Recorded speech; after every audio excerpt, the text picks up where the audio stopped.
मित्रांनो नमस्कार. मित्रांनो, लाडकी बहीण योजनेचे 2100 रुपये कधी मिळणार याबद्दल विधानसभेत जोरदार चर्चा सुरू झाली आहे.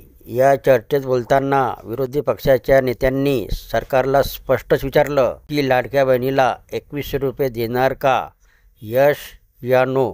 चला मित्रांनो, सविस्तर माहिती पाहूया. सरकारने सांगितल्याप्रमाणे महायुतीच्या वचननामात असल्याप्रमाणे मंत्री महोदयांनी कृपया आम्हाला सांगावं की लाडक्या बहीण योजनेचे 2100 रुपये आपण देणार की नाही, येस ऑर नो.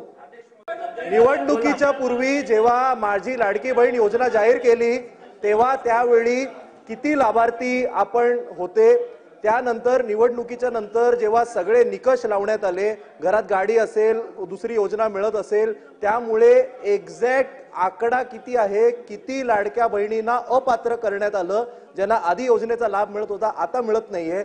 आणि तिसरा स्पेसिफिक प्रश्न, सरकारने सांगितल्याप्रमाणे महायुतीच्या वचननामात असल्याप्रमाणे मंत्री महोदयांनी कृपया आम्हाला सांगावं की लाडक्या बहीण योजनेचे 2100 रुपये आपण देणार की नाही, येस ऑर नो.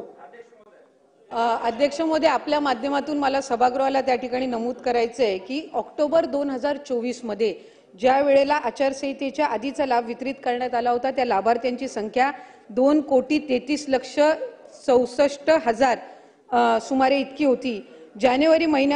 फेब्रुवारी महिन्यामध्ये जो आता आपण लाभ वितरित केला त्याची संख्या ही साधारणपणे 2,47,00,000 पेक्षा आहे.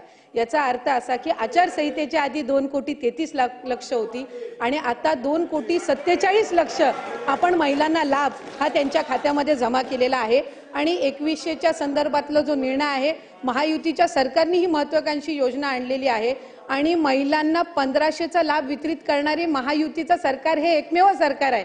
त्याच्यामुळे त्यांच्या आयुष्यामध्ये हा जो आनंद आहे हा अशाच पद्धतीने ही योजना राहणार आहे.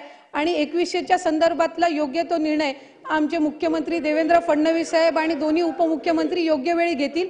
लाडक्या बहिणींची फसवणूक होणार नाही ही दक्षता निश्चितपणाने महायुतीचं सरकार पुढे.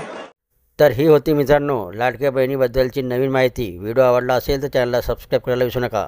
जय महाराष्ट्र मित्रांनो.